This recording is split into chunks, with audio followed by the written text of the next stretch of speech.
Tinukoy ni Carl Tamayo na magiging malaki ang role nila ni Kevin Kembao sa Gilas bunga ng pagkawala ni Brownlee.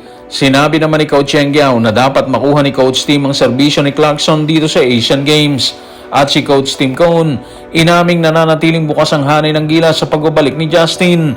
Tutukan po natin ang lahat ng yan, pero bago yan, pakisubscribe, like and share na lang muna para pareho tayong updated. Ramdam ni Carl Tamayo ang bigat ng dinadala ng pambansang kupunan ng makapanayam ng media. Sa kanyang pahayag, sinabi niyang ibang-ibang kasalukuyang estado ng kupunan kumpara sa dati. Dito ay binigyan din niya ang kani-kanilang role kasabay ng pag-amin na magiging mahalaga sa kanya, lalo na umano kay Kevin Kembao ang laban bunga ng pagkawala ni Brownlee. Yan ang laman ng kanyang pahayag sa report na Romel Fuertes Jr. na Inquirer. Iba yung team na to, maraming talent ang team na to. Kailangan nating manatili sa kani-kanilang role para matulungan ang team na manalo sa susunod na 2 laro. Magiging napakahalaga nito para sa amin, lalo na kay Kevin Kembao ngayong wala si Justin. Sa tingin ko hindi namin kayang gawin ang ginagawa ni Justin. Walang sino man sa team namin ang kayang maging katulad niya. Pero gagawin namin ang lahat ng makakaya para matulungan ang ating bansa. Maganda yung pagiging realistic ni Carl Tamayo sa sinabi niya na walang sino man sa team ang kaya maging saktong kapalit ni Justin.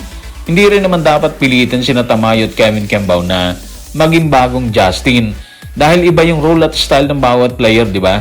Ang mas mahalaga ngayon mga playoffs is kung paano nila mapupunan bilang grupo yung naiwang production ng naturalized star. May basehan naman kung bakit mataas ang expectations kina Tamayo at Kembao. Sa nakaraang window kasi kontra New Zealand, si Tamayo nagtala siya ng 17 points, 4 rebounds, habang si Kevin, kumamada naman siya ng 23 points, 3 rebounds at 2 assists. So ipinakita nila na kaya nilang gumawa ng malaking impact sa international stage. Kaya natural lang na mas malaki ang magiging role nila laban sa Jordan at Iran sa kasalukuyan. Pero malaki pa rin ang kailangan punan. Sa 5 qualifying games, may average si Brownlee na 14.2 points, 5.8 rebounds at 4.6 assists. Hindi lang scoring ang mawawala sa Gilas mga ka-playoffs, kung hindi pati playmaking, rebounding at experience.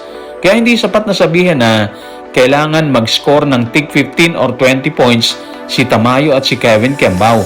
Kailangan nilang hati-hatiin kasama ang buong lineup ang mga bagay na dating ginagawa ni Justin. At dito, magiging interesting yung 2 laro. Kung may pagpapatuloy ni Carl Tamayo ang physicality at aggression na pinakita niya laban sa New Zealand, habang mapapanatili naman ni Kevin Kembao ang kanyang scoring at syempre yung outside shooting, pwedeng maging malaking tulong yon. Hindi nila kailangan maging Brownlee. Kailangan lang nilang maging pinakamahusay na bersyon ng Tamayo at Kembao sa loob ng sistema ni Coach Tim Cone.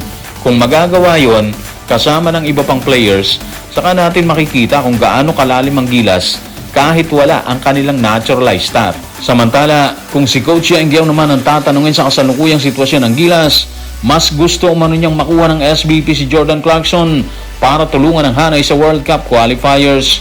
Ayaw umano niyang magbigay ng anumang opinyon, pero nakikita daw niya na mas madaling mahugot si Clarkson kumpara sa dati, bunga ng ilang NBA players na naglalaro sa torneo. Yan ang laman ng kanyang pasabog sa report ni Jerry Ramos sa Spain. Sana makuha nila si Clarkson para maglaro. Mahirap mag-speculate eh.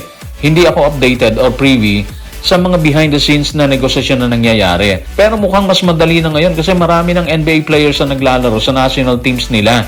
And meron na ding president yung kay Clarkson. So mas madali na siguro ngayon. May point naman si Coach Cheng, di ba? Lalo na dahil familiar na si Clarkson sa sitwasyon. Noong 2018 Asian Games kasi, siya mismo yung coach ng Gilas, si Coach Cheng Giao, nang biglang makakuha ng go signal si Clarkson mula dito sa NBA para makalaro sa Jakarta. Kaya naiintindihan natin kung bakit umaasa si Coach Cheng na baka maulit yung ganung senaryo sa ngayon. Mas interesting ngayon dahil hindi pa rin ganap na malinaw ang sitwasyon ni Brownlee para sa Asian Games. Kung sakaling hindi siya makasama, malaking butas yun sa lineup dahil si Justin, yung naturalized player na inaasahang magbibigay ng scoring, rebounding at playmaking. Si Benny Boatwright naman, may issue pa sa naturalization eh. Habang si Kwame, syempre hindi siya available, may kontrata sa France. Kaya kung magiging available sana si Clarkson, ibang usapan talaga Gilas niyan. At alam na natin kung ano kayang ibigay niya, di ba? Noong 2018 Asian Games, siya ang naging pangunahing offensive weapon ng Gilas at tinulungan ng Pilipinas na magtapos sa 5th place. May NBA experience, isolation scoring, playmaking at kakayahang gumawa ng puntos kahit gipit yung opensa. Nakita natin yan sa China, di ba? So kung sakaling wala si Brownlee, malaking bahagi ng offensive burden ang pwedeng akuin ni Jordan Clarkson. Pero may isang malaking hadlang dito mga playoffs. Hindi kasama si Clarkson sa long list na isinumite ng SBP para sa ASIAD.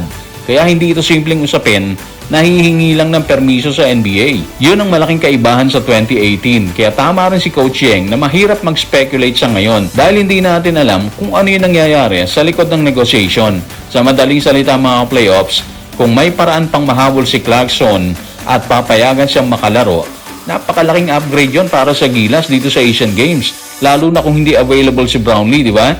Pero kung hindi talaga siya kasama sa plano, dahil sa long list issue at NBA commitment, kailangan ng maganda ni Coach Tim. Habang si Clarkson na nakikita ang sagot ni Coach Yeng sa ASIAD, inilahad naman ni Coach Tim Cone na nananatiling bukas ang pintuan kay Justin Brownlee sa nasabing kompetisyon. Ibinahagi din niya na posibleng all-Filipino din, katulad sa Asian qualifiers, ang maging estado ng grupo sa Asian Games. Bunga ng kawalan ng kasiguruhan sa estado ni Boatwright, ni Kwame at ni Brownlee. Yan ang laman ng kanyang paglalahad sa report ni Kinito Henson sa PhilStar. Para naman sa Asian Games, bukas pa rin ang posibilidad. Pero sa ngayon, hindi kami gaanong optimistic na magiging maayos ang kondisyon ni Brownlee pagdating ng torneo eh. Mukhang all-Filipino magiging lineup namin sa parehong torneo. Dahil hindi pa natatanggap ni Benny Boatwright ang kanyang mga dokumento para sa naturalization. Habang si Kwame, nasa France, merong kontrata doon. So malaking adjustment para sa Gilas Pilipinas kung tuluyang wala si Brownlee sa Asian Games. Dahil mawawala ang isang pangunahing scorer talaga at playmaker. Pero dito papasok ang mga player na pwedeng umako ng mas malaking offensive role. Lalo na si Robert Bolick napakinabangan na siya sa SEA Games. Nakita natin kung ano ginawa niya. Sa opening game nun, naglista siya ng 17 points, 6 rebounds. Meron siyang 10 points at 6 assists naman sa semifinals kontra Indonesia. Kaya hindi imposible na maging isa si Bolick sa pangunahing scoring options ng All-PBA Gilas. May kakayahan siyang gumawa ng sariling tira at mag-create para sa teammates, kaya pwede siyang maging mahalaga, lalo na kapag kailangan ng team ng offense na hindi nakadepende sa sistema. So bukod kay Bolick, siguro kailangan din magkaroon ng contribution mula sa iba pang scorers at syempre yung shooter sa pool, di ba? Ang magandang sitwasyon para kay Coach Tim is hindi isang player ang piliting maging kapalit ni Justin. Kung hindi, hatiin ng ilang players ang scoring, playmaking at rebounding na dating ginagawa ni Justin. Kaya kahit masakit ang pagkawala ni Brownlee para dito sa Gilas, may paraan pa rin sila para makabuo ng competitive lineup. Ang magiging susi is kung sino ang lalabas na go-to scorer kapag kailangan ng puntos. At sa mga nakita natin kay Bolick sa SEA Games, meron siyang sapat na ebidensya para maging isa sa mga kandidatong yan.